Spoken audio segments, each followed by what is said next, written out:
Right, good morning. Okay, so there might be some context necessary for this. Get Kata, 1971 film with Michael Caine. Apparently there was a 2000 remake with Sylvester Stallone. We do not speak of that. In the same way we don't speak of the 1995 Judge Dredd with Sylvester Stallone. You see there's a common theme there. This is basically a kind of a British gangster movie, one of the classics. And I'm afraid you're going to get neither that nor Michael Caine this morning, but instead you are going to get Kata, which is, I have been asked, did the title come before the content? To which the answer is, of course it did. And you get me. So let's talk about Kata for a moment. Kata is pronounced in various different ways. It's a Japanese word. Some people try and make it sound a little more foreign than it is. Kata, actually, I've done some investigation. I'm very cautious about pronunciation in languages that I am not familiar with, but the best that I can get is that actually kata is closer than kata in Japanese. It has one katakana transcription. It apparently has two kanji letters, but the translations are the ones that are most interesting. This word means form. It's kind of essence of structure, if you like, and how something realizes itself in the world. It also means a pattern, which I find particularly useful as my background is very strongly in design patterns. And so as an idea of recurrent design, but importantly, design that captures knowledge. This is what people often miss about design patterns, is that the purpose is not to convey the design, the purpose is to convey the knowledge behind the design. People often miss that. It's a very subtle point, but it's one worth keeping in mind. So there is this idea of a recurrent form. Style. Patterns make style. Form is a question of style, our philosophy of how we put things together. And then the one that we are most familiar with in the Agile space, in the software craftsmanship space, is that of a training exercise. And it is through this route, through martial arts, that it comes to the software craftsmanship community. It was originally proposed, if I recall correctly, by Dave Thomas, as a way of saying, well, let's practice. Let's actually just practice something. Because one of the things that we often miss in software development is practice. In his keynote, James made the point about if somebody claims 10 years experience, is it 1 year repeated 10 times? Or is it actually 10 years of true learning? But one of the curious things in software is that we don't actually do it again, in the sense that we don't do something and then say, now I have mastered that, I will now do it again. It's like you've delivered, right, you're done. That's it. That's the first time you delivered that particular product. It's also the first time you developed it. If you were to do it a second time, you'd probably do it differently, okay? Because you change. You are able to perform things more effectively. Now, I'm not about to say, although I think it's an absolutely fascinating thought exercise, I'm not about to say throw away your code and start again, but it is a really interesting thought exercise. I do get people in workshops to evaluate how long it would take them to recreate a particular project or a particular piece of work. How long would it take them to recreate that if they had all the knowledge that they had at the end of that? And it's not just, the average is not simply just less, it's a lot less. That highlights the fact that in software development, knowledge and skill are the bottlenecks. It's not a production process. We solved production decades ago. It's called a compiler. It's called automation. We do production as a matter of course. But knowledge, that's difficult. How do we acquire skills? And importantly, thinking skills. So the idea of coding katas is that you practice something, you repeat, you learn how to work on a small problem with the opportunity that that teaches you something. And then one of the most common areas this is applied to is test-driven development. If you want to learn a skill, put it into practice. Now, I edited this book a few years ago, 97 Things Every Programmer Should Know. And one of which, actually, I've just discovered there is a signed, well, I've just discovered there's a signed copy. No, I just signed it. So, you know, that was a moment of discovery as I put the pen top back on at the Learning Connection stand next door. But one of the contributions came from John Jagger, who created the Cyber Dojo environment, which if you haven't checked it out is absolutely worth your time and your effort to explore, because it is an environment focused on deliberate practice and all of the things we're talking about here. And in John's contribution, Do Lots of Deliberate Practice, he makes this point. You do deliberate practice to improve your ability to perform a task. It's about skill and technique. Now, deliberate practice is not the only way to acquire knowledge. You know, one should never think there is only one royal road to acquiring knowledge, but it is part of it. Anybody who plays a musical instrument, practices a sport, or whatever, they know that deliberate practice is necessary to improve this, and it is no different in this sense to anything else. We actually recognize this when it comes to even more academic subjects, that there are certain things. If you went through a numerate background, all of that calculus is in your head, not because it's theoretically beautiful, but because you did loads of exercises, and it's just ingrained there. When you learn another language, there's the intuitive aspect, but you develop and you sharpen your intuition through repetition and through practice. It's about skill and technique. It means repetition. You do deliberate practice to master the task, not to complete the task. And is this that allows us to differentiate what we might call ordinary work or incidental practice from deliberate practice. Because ordinary work is about completion. It is about completing the task. It is about delivering on that software. It is about hitting that deadline. It is about all of these things. So the goal there is to complete it. But what if we change the goal? What if the goal is mastery instead of completion? Or rather, completion is measured in terms of acquiring skill and knowledge rather than creation of an artifact. And that sets a very different skill, and certainly one that taps into your sort of hobby space, if you like, a lot more. So there's another reason, and this is often overlooked. That for me, one of the reasons to do coding katas and to solve small problems is to expand the mind, quite literally, and legally, importantly. So Émile Auguste Chartier offered us this wonderful insight, which I quote at every possible opportunity. Nothing is more dangerous than an idea when you have only one idea. And unfortunately, in software development, we're really bad at first fit. In other words, hey, look, it's the first idea I've had. I'm going to go with it. So wait a minute, we're just going to create a system. We scale this up. I'm going to create the architecture. I'm going to embed it in stone at the beginning of the project. At the beginning of the project, you know the least. You are never going to be more ignorant than at that moment. And now you're going to set all the critical decisions into motion. You know what? Maybe you need to think more broadly. And sometimes that means really thinking outside the box, loosening up. So it turns out that we can actually see this in a number of different cases. And I was musing on this one just kind of before Christmas. Because for whatever reason, I stumbled across a couple of points about Pythagoras' theorem and also taught my then 10-year-old how to prove it in a very simple way. He's quite interested in this. And I thought, well, I forgot the proof I was taught at school, but I've learned a few others, and I could remember a couple that were more visually appealing. And I thought, well, this is kind of interesting, because this is kind of a toy problem at one level, but at another, it actually demonstrates a sort of lateralness of thinking and insight. So if we take this triangle, we are told that, the square of the opposite plus the square of the adjacent equals the square of the hypotenuse. And then, we can visualize that. For those who are more visual, there's a very nice way of looking at that. But how do you prove that? How do you prove that? And I remember being taught a rather tedious proof at school, and I thought, why is that one not stuck with me? Why is one that I stumbled across 15 years ago stuck with me more easily? And what did Pythagoras originally do? Well, it turns out that there are a number of different ways of doing this. So, we can sit there and go, right, well, let's add in the triangles. Okay, that's c squared. Let's move things around. So if we move things around, because it did occur to me that Pythagoras did not have modern notation. How was he going to do all of this stuff? So clearly it was going to be much more geometric. It was actually physical. This is what's called a proof by rearrangement. And it turns out there are multiple proofs of rearrangement. There are proofs of dissection and rearrangement. There's lots of different approaches. So he did this simple rearrangement. So I thought, oh, that's rather elegant. Personally, my favorite one is this, is then you take that, you realize that the areas of those are those, you sort of do that, and you figure out the rest, take away that, those are a plus b on each side, you square that, these two must be equal, A little bit of jiggery-pokery, bang, you've got the answer. That's one of my favorite ones.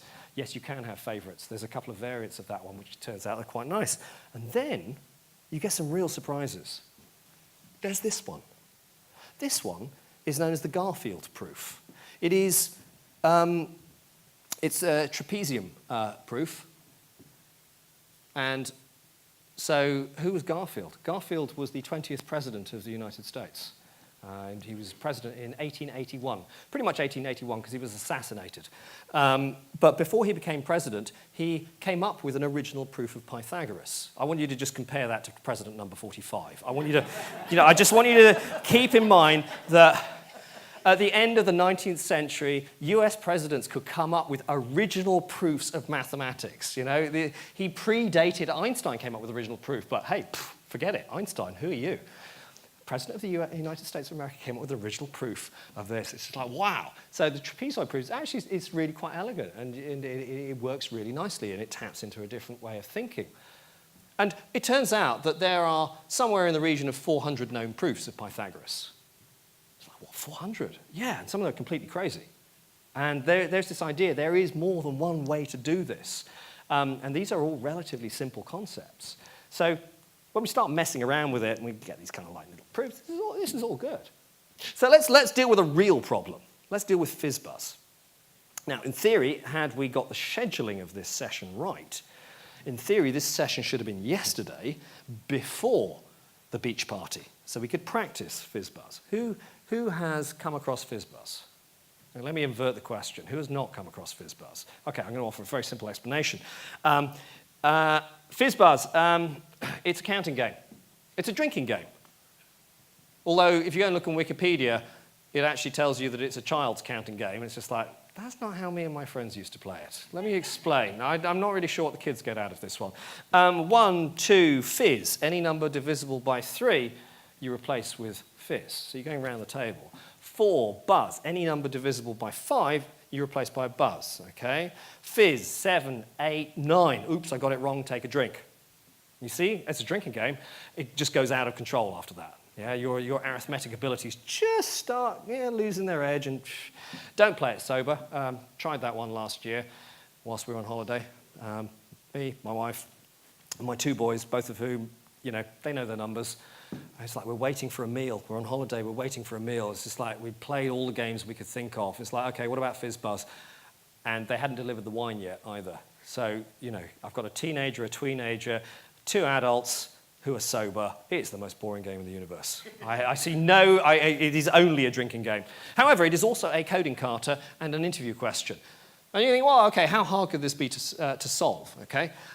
So let's have a go. So I'm going to offer it in Python, which if you're not familiar with it, that's what Python looks like. It's really easy.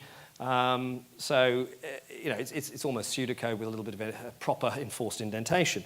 So we can sit there and we go, oh, look, is it divisible by this? We can run an accumulator. This is actually a very stateful solution. And when I say stateful, I mean as in non-functional. We've got an accumulator variable. It is changed. There is a progression of state change, and there is a check towards the end. If there is no result yet, then let's replace it with the number.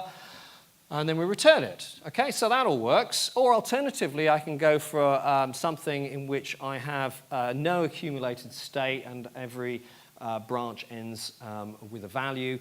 And I've got that approach. These 2 approaches are functionally equivalent. Or I can start getting a little more creative. I can start saying, well, hang on, I'm going to do this all in one expression. And I'm going to offer you a slightly different emphasis. I'm going to say FizzBuzz if it's divisible by 15, because that's the bit I didn't mention. If it's divisible by 3 and 5, you replace it with FizzBuzz, hence the name. So we've got this idea of, I've already got a number of different solutions. Each one has a different flavor. And it turns out that these flavors look better and worse in different programming languages. It turns out that this one, some people might not feel comfortable with it, but if you do this in a functional programming language, then this is one of the most natural approaches. Now we start changing our heads around a bit. Maybe this is not a problem of numbers. Maybe this is not a problem, as it were, of arithmetic. It is not a division problem. What I'm going to do is I'm going to say, look, here's the set of all numbers that are divisible by 15. Normally the problem is bounded to 100 because you're either bored or too drunk by the time you get to 100. So the problem is bounded at 100. So what I'm going to do here is I'm going to offer you a completely different approach. I'm going to say, instead of dividing the numbers, I'm going to use sets. Okay? So let's use sets. So I've got a set of numbers. These are all the numbers divisible by 15 up to 100. Here are all the numbers that are divisible by 3 and all the numbers divisible by 5. Now I'm going to say, is this number in this bucket? I'm going to check my buckets in order. Okay. Is it in there? Yes, it is. Okay, it's FizzBuzz. If it's not, is it in this one? Yeah, if it is, it's Fizz. So this inverts the problem. It's not an arithmetic problem at all from this point of view. And already we're seeing a different possibility about how we can start thinking about our own familiar problems. Okay, well, let's mess about with that idea a little bit further. And also then play a game of, can we put this in one line? Which is always enjoyable. Not for your colleagues, of course. It's a personal thing, yeah? Okay, so what I'm going to do is I'm going to create all the fizzes that I need. I'm going to say, look, here's all the fizzes, blank, blank, fizz, blank, blank, blank, fizz, blank, blank, fizz. Okay, I'm just going to repeat that. And then I'm going to have all the buzzes, blank, blank, blank, blank, buzz, blank, blank, and so on. I'm going to generate all of these, and I'm going to say, right, why don't we just treat this as an addition problem? I'm going to take from these two arrays, I'm going to combine the result. And if it's blank, then we end up with a blank. So either you end up with blank, fizz, buzz, or fizz, buzz concatenated together. So this is a different way of looking at it. We have to do a check. If there's nothing there, then we need to choose from the numbers. Let me generate all the numbers. Oh, this is a different way of looking at it. At no point, by the way, am I making any claims of runtime efficiency, because these are small problems. They are designed to make you think. It is mental efficiency that you're after, because it turns out that some of these are surprisingly efficient when you change language or change paradigm. I'm just showing you the Python version at the moment. And then your colleague comes along and says, no, you need to do it all with lambda functions, because that's how you know you're doing proper functional programming. So you go, yeah, okay, here's a language. Python has functional moments. And so I can sit there and go, look, I've got lambdas, yeah? So this is functional. And then I can sort of say, right, I'm just going to combine all of these solutions together. It's a compositional approach. Or I'm going to put them all in one line and then realize that some of this is redundant. It turns out you can eliminate code.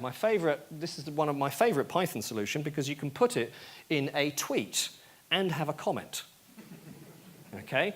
To brag about the fact that you put it in a tweet with enough space for a comment. Okay, so the point here is that you can really mess about with this. It's quite fun, but does this have any kind of like broader applications? Well, let's look at the contrast. Let's look at the contrast, because I've shown you all these delicate things, very small, beautiful, fine-grained elements. But what about the enterprise approach? Okay, now, I'm going to say that I am of a particular generation and disposition that whenever I still when I hear the word enterprise, I have only one association. You know, when I'm thinking of enterprise, when people say enterprise service bus, I think, don't you mean one of the small shuttles? You know, it's so hardwired, I can't get rid of it. But it turns out there is a relevance here. I mean, it's a beautiful design. Enduring, that's the 1960s version. I've got to say, I do love the 21st century reimagining. I mean, that is gorgeous. If you're looking for something to buy me for Christmas, I'm not after a Tesla, I'm after one of these. What's even better is that NASA actually do have some research into warp drive. This is an envisioning of one of their crafts. It's called the Enterprise. Okay? It's based on the idea of two large hoops of exotic matter that, according to a theory from 1994 from the Mexican physicist Miguel Alcubierre, you can actually do warp drive. Yeah? So this is it. Miguel Alcubierre showed this is a beautiful sleight of hand. Again, this is entirely relevant to enterprise and software. A beautiful sleight of hand. You cannot travel faster than the speed of light in ordinary space-time. That's fine. But here's the sleight of hand. What if you move space-time? There's no speed limit on that. So if you travel within a bubble, a sensible pace of a few meters per second, a few kilometers per second, doesn't really matter, and you move the bubble fast, that's how you get warp drive. You literally warp space and time. This is theoretically possible. There are a couple of implementation details, however, that go back to that point I mentioned about exotic matter. We do not yet know whether there is such a thing. And there are some calculations that say that if there is such a thing, we would need approximately the mass of the moon converted into exotic matter, to power one craft. I consider that a small matter of implementation. Okay, so that also tells us that when people say, oh, it's just a detail, it's an implementation detail, you need to push them on that. Software is all implementation details. There is nothing else in software. It is all details. That's the whole point of software. Everything else is hand-waving. Software is details all the way down. Lots of small details that interlock to create a system. And that's the challenge of software. It's the details. That's where the knowledge of how we do things and the difficulties come from. You cannot know all of those details up front. It's just not possible. It's just not the way that we think and the way that we work and also the way that we envision systems. So once you accept that, life gets a lot easier. However, there is a more enduring message of this, the idea of enterprise here, is that what we're talking about here is distorting space and time. It's a reality distortion field, and that's what you get when you deal with things like enterprise coding. It is a reality distortion field. Whenever people put the word enterprise in a product's name, you know that something has left this mortal plane and has gone weird. Okay? FizzBuzz Enterprise Edition, still one of my favorite websites. An active site, which I will, just for clarification, because I know, one, it's morning, two, it's the morning after. This is a spoof site, but people do actually genuinely submit pull requests. I mean, this code does actually work. It compiles. I believe, actually, I've not actually tried that. It might be one of those enterprise systems. But, you know, we see it's magnificent, the implementation, the amount of code here. You've got things like Buzz Strategy Factory. You've got an integer printer factory. You've got an integer string returner factory. System out FizzBuzz output strategy factory. I mean, this is just magnificent. And then there's a null case, no fizz, no buzz strategy factory. New lines. I mean, this has been factored out to the point that we have actually not just split the atom, but split the particles beneath that. It's glorious, and it came out of some architect's head, fully formed. It's run viral across the organization. You can take any problem and create something bigger. That is one of the things that we do. We are good at this. Okay? Anderson's Law, Paul Anderson, science fiction author, coined this. I have yet to see any problem, however complicated, which when you looked at it in the right way did not become still more complicated. Now, people keep talking about the Agile Manifesto. I offer you, this is not the Agile Manifesto for software development. This is just the manifesto for software development. This is how people think. It's just like, oh, I see that problem. Yeah, sure, I could solve it, you know, by lunchtime. There's a trivial script that I could do, but no. I've got a team of 20 people, and we've got enterprise on our brains. We're going to do this. We're going to make that small problem big. We're going to make it worthwhile. Obviously, we don't think this consciously. Oh, I hope we don't. What we do is we create a system that creates this stuff, and we don't even know that we're caught inside it. What we do is we say, right, we need meetings, we need budgets, we need lots of people. Why do we need lots of people? The last time we did this, it wasn't enough people. That's because you had too many people. It turns out that if I want to make a 20-person FizzBuzz problem, I can make a 20-person FizzBuzz problem. It's a one-person problem. The most efficient way to get 20 people to solve FizzBuzz, there's two basic ways. One, send 19 of them on holiday, or rather send 19 of them on a coffee break. Sorry, I've got my timescales wrong. Yeah, because I'm thinking enterprise. But that's it. You send 19 on a coffee break, one person solves it. Done. Okay? That's approach number one. Approach number two, 20 people work on it in parallel, you choose the best. Okay? But no, the way that we approach most systems is we throw people at them, and they slow down because communication overhead. Because if the problem in software development, the challenge in software development is communication, it is the conveyance and discovery of knowledge, then the more people that you have, the harder it is to create a system of knowledge that is coherent. So the more people you add, the more inconsistent and the slower it goes. This is a way of arriving at Brooks's law from another angle. So let's just mess about a little bit more and actually get to some of the points here. There's a couple of points about testing I want to make. So this is, a different solution, a solution that does not involve direct ifs. It uses guard statements. This is in awk. It basically pattern matches or executes guards. And to execute it, I can simply do this. So it's a very nice little pipeline there. But I can also test it in a very trivial sense. It turns out that the problem scope is actually small enough that I can define all of the values. Because remember I said that you can be really bored and do this. You can be really bored and do this. We actually know it's a known thing. There's no mystery as to what the first 100 numbers yield. This is not one of those unsolvable problems. Ooh, that's an NP, fizz-buzz hard problem. It's not like that. It's a case of like, actually, for some things, you can exactly quantify the result. If you do so, don't be afraid to actually have that. This is the result set. I can tell you exactly. It's perfectly enumerable. Okay, so that's one way of doing it. But why did I pick on awk? I pick on awk because, one, I like it, and it's often overlooked these days. It's a slightly unusual language based on text processing. It was developed in the 1970s by Alfred Aho, Peter Weinberger, and Brian Kernighan, AWK, awk, so that's where it comes from. But Alfred Aho, in an interview a few years ago, made a really interesting, offered us an interesting revelation. He mentioned how they developed it. It's right on the last page of the interview. We instituted a rigorous regression test for all of the features of awk. Any of the three of us who put in a new feature into the language first had to write a test for the new feature. So this is the earliest evidence I've been able to find of anybody doing a test-first approach in the wild. There's hints that it happened before, but this is 1970s, okay? It's like, that's really interesting. It's like, we're going to write a test, then we're going to put the feature in. Okay, you write more tests than you have features for. That gives you confidence and coverage. So here's how most people talk about test-driven development, or specifically the test-first cycle. I tend to view TDD as a slightly bigger picture. Red, green, refactor. And I'm not entirely satisfied with this, but there is the idea, write a failing test, make it pass, and then refactor. Problem is that a lot of people just sort of dumb it down. If they get as far as actually getting the failing test, they get a little bit religious about it. Okay, right. We're going to make it fail, then make it pass. They become so focused on that, they forget the third step. And it's just like red, green, red, green, red, green. It's just like, yeah. And then they say, look, my code sucks. Your TDD is stupid. It's like, okay, well, let's actually look at that one. Where does this kind of thinking come from? Unfortunately, we see that as I say, it's a very nuanced idea, getting that third step in there. Uncle Bob wrote up 3 laws of TDD. I think law is a little bit strong. I've just been talking physics. Those laws are kind of a little more immutable. These are guidelines. But nonetheless, he offers that.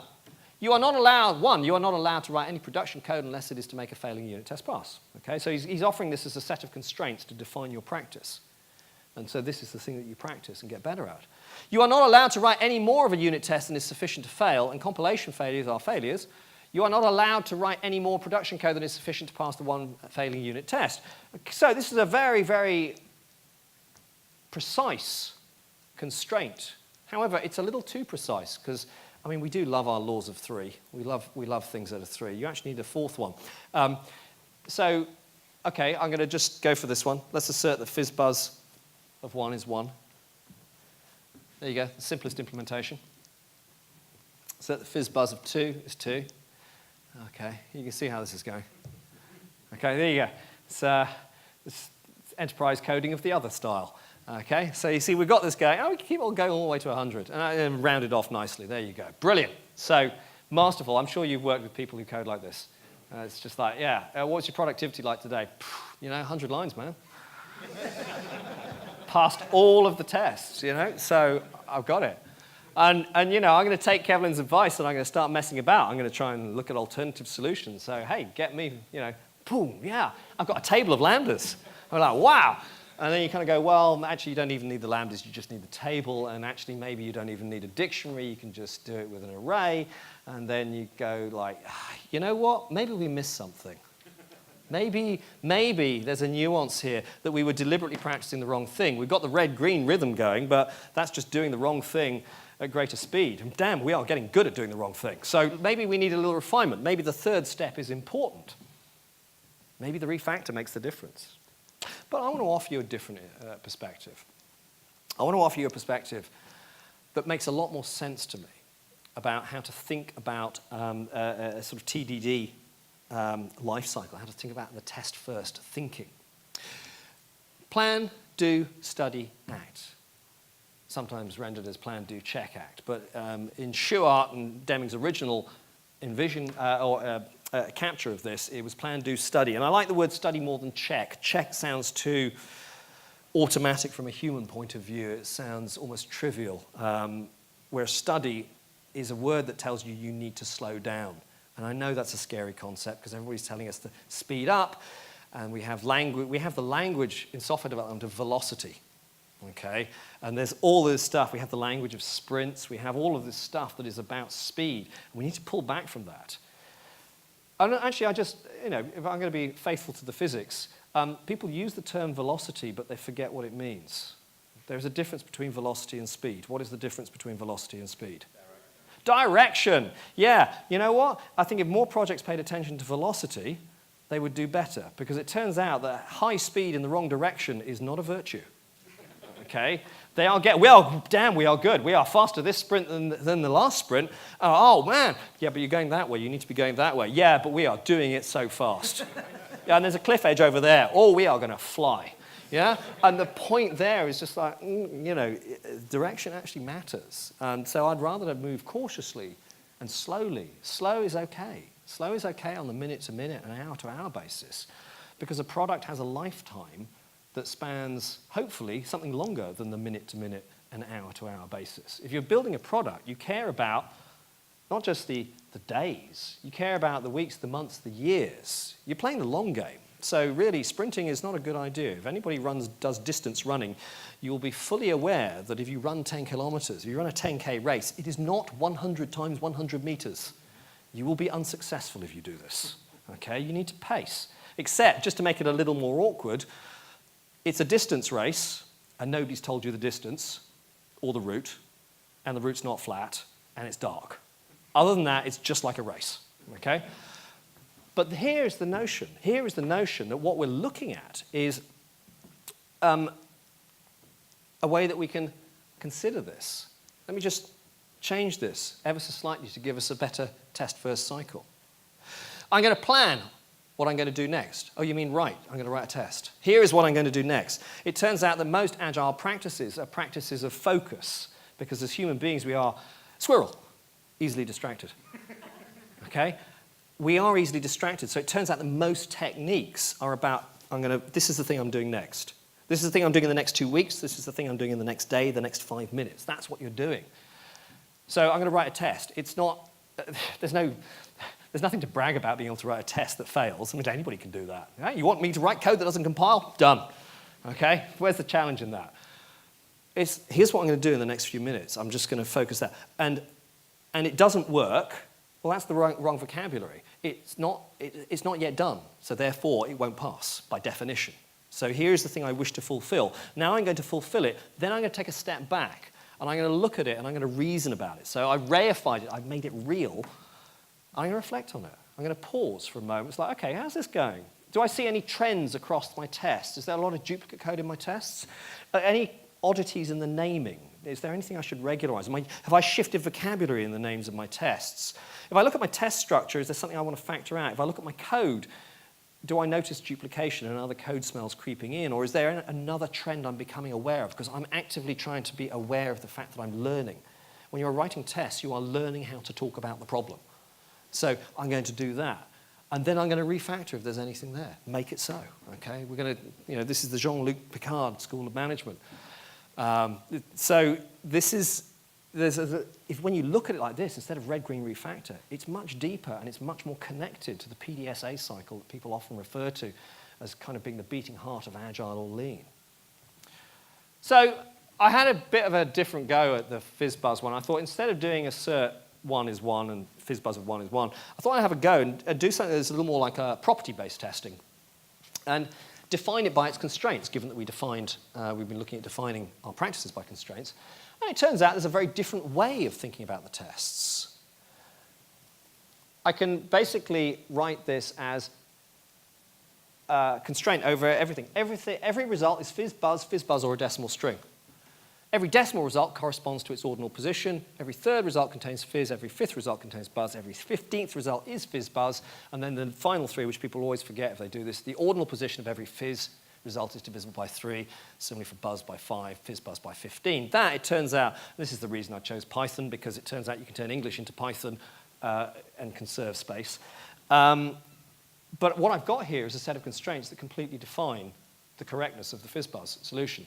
This is a property-based testing style. It's very, very different to the example-based testing style that people are more familiar with. And again, this is the whole point of a kata, is to let you explore within a confined space. Here is a thing that I now know, inside out, but actually I can kick the tires of it. I can find out other ways of doing things. I can try different testing paradigms, different coding paradigms. We can try out some really crazy stuff.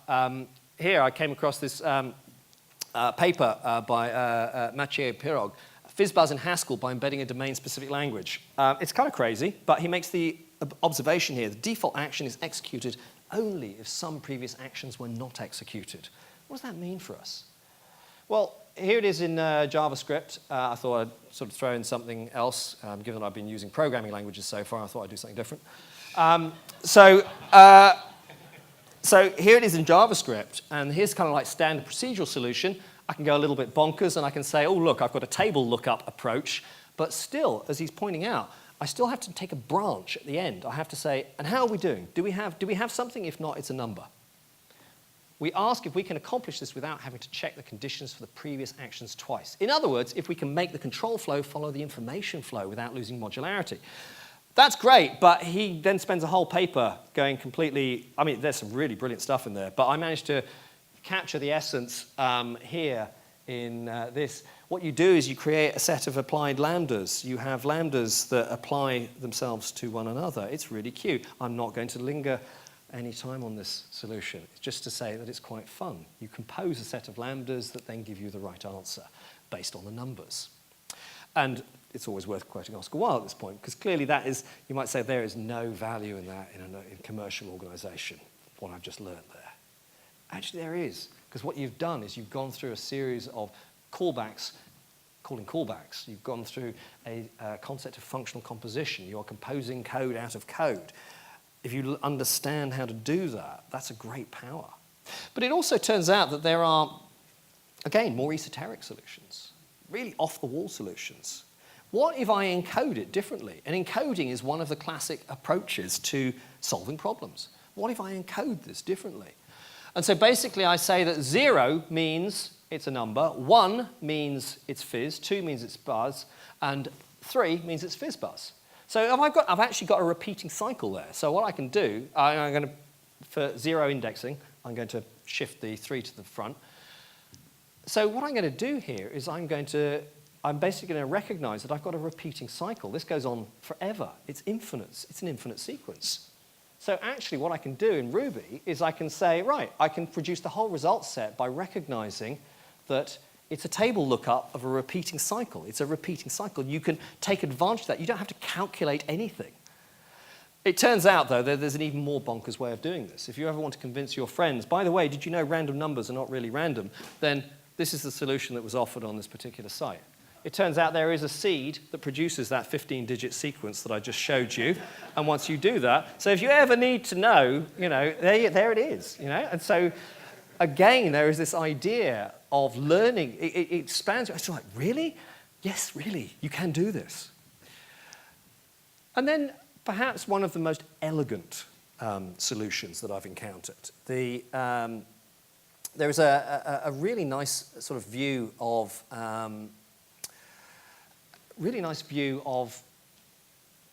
thinking in terms of, here are all the fizzes that we will ever need. So here are all the fizzes we will ever need. I'm just going to get you to imagine that. Here are all the buzzes we will ever need. What do I mean by that? I mean blank, blank, blank, blank, buzz, forever. An infinite series of blanks with appropriately inserted buzzes, the same for fizzes. That's 2 infinite sequences on the slide. I'm now going to make it 3 infinite sequences because I'm going to concatenate them together. This is all the words you will ever need. All the blanks, all the fizzes, all the buzzes, all the fizz buzzes. I will also need some numbers. That's fine. Here are all the numbers you will ever need. 1, 2, 3, converted into string form. That is an infinite list. Okay? Or if you ever had or as I was always taught, it's a semi-infinite list because you can always find the starting point. Okay? Semi-infinite is okay, and it turns out we're not very good with infinities in programming, but semi-infinities are actually tangible. I'll explain. And we need to make a choice. So we're going to have a word or a number. And we need to bring it all together and we have a list of our solution. Okay, here's the solution. This is Haskell. We're going to zip together, we've got our infinite list of words, our infinite list of numbers, and we're going to choose between them. If there's no word, then we take a number. If there is a word, we take the word. Okay, so that's it. So that is also a list. Now, what's cute about this is that at no point have we actually done any real work, which is great. This is why Haskell and functional programming appeals to a lot of people. What, you mean I'm not actually working? Absolutely. What you've done here is you've described what it would look like. You've said, here's how I would work out how to do all the fizzes. I would take blank, blank fizz, and then I would cycle it to infinity. Here's how I would do all the buzzes. I would take 4 blanks and then a buzz, and then cycle it to infinity. Notice you're not actually doing anything. It's not procedural. It's declarative. I'm describing how I would do it, if I were to do it. By the way, this is how functional programming languages, which are not supposed to have side effects, this is one of the ways in which they cheat I.O. Okay? How can you have a program that doesn't have any I.O. interact with the outside world? Because that's a huge side effect. Okay? Well, how do we do that? Well, what you do is you pretend you're not doing I.O. What you do is you describe what would happen if you were to do I.O. But you don't actually do it. If I were to do I.O., and I were to write this to a file, and I were then to receive this event, I'm not saying I have, I'm just saying if I were. It's hypothetical, right? Okay, it's your mate in the pub. You know, if I were to do this, that's it. And then you parcel that off to the runtime, and you say, you go do it, and you are clean and pure and functional, and it's the runtime that's dirty and does all the hard work for you. But you've outsourced the side effects. Genius, genius. Okay, so what we do is we combine, plus is concatenate. We take all our numbers, show is basically to string, stringify it. We run that, that's how you create an infinite list of numbers, 1 dot dot, just goes on. And you make a choice. It turns out that letters and numbers order correctly in Unicode, that this actually, you can get away with this. So there's a really nice kind of consequence here as to how we can think about this stuff. And then this is where we do the work. We don't want an infinite number. We say, please, I'll have the first 100. And at that point, the CPU actually wakes up. And it's go, oh, you actually want something. But we've committed 5 infinities here, but only got 100 out of them. Now, why does this relate to real stuff? This relates to stream-based programming. This relates to iteration. An iteration is a deferred infinite sequence. It's a promise to, you can keep on going to the next one. Who knows where this ends? But what you do is you displace this through time. It gives you a different computational model. It gives you things like MapReduce and Hadoop. It gives you a different way of understanding how to reason about this. FizzBuzz perhaps is not an arithmetic problem that you solve with just a bunch of ifs. It looks much deeper, and it turns out that some of these scale up to other possibilities. Now, beautiful quote to sort of consider at the end. There is a certain element of that, but I want to close on this observation from Stuart Brand, that style is times fool, form is times student. This is the idea. We are living through a period of, as we always do, of stylistic choices when we hit code. And what I'd like to do is offer you the idea that 1, you need to embrace all the choices. 2, you need to know that they're there. 3, you don't need to do them all at the same time. But you need to be aware that they're there and get good at them. The idea of appreciating that there is nothing more dangerous than one idea when you have only one idea is at the heart, for me, of katas. It's not just simply about exercising a practice in a fixed way. It's actually, once you have understood the space of that problem, you probably have not, you're now ready to begin. And when we start taking that back into our code, we realize that that's what's always going on. In a continuous model of development, you are always going back to the code to see if it is still relevant. Is the idea that you had 12 months ago still relevant now? That is an interesting question. So you are, in essence, always involved in a kata, dealing with something that is a known thing at some level, and then revisiting it.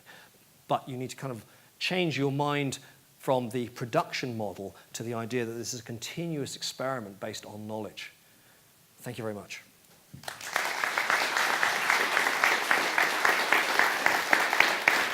Right, do I have 2 minutes? Yeah, 2 minutes for questions, thoughts, reflections, expressions of desire for coffee. Yes. I do actually have a list of languages that I would like to add this into, but I was aware of the 45-minute constraint. But no, prologue is a good one, and also parlog, parallel prologue, because that uses a slightly different approach. So yeah, because that will get that bends a few people's minds as well. It also offers a different notational way of viewing the universe, which I think is also valuable. So yeah, so when somebody gets me and says, Kevlin, we'd like the 3-hour version, or maybe even the 90-minute version, I'd put that one in there, definitely. That's good. Thank you very much. Other thoughts, reflections?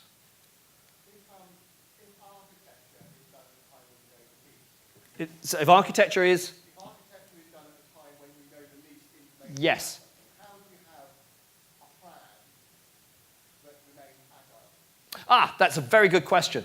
I have a whole session on that. Right. So what you need to do is you need to come up with not a plan of actions, but a plan of almost strategies, responses.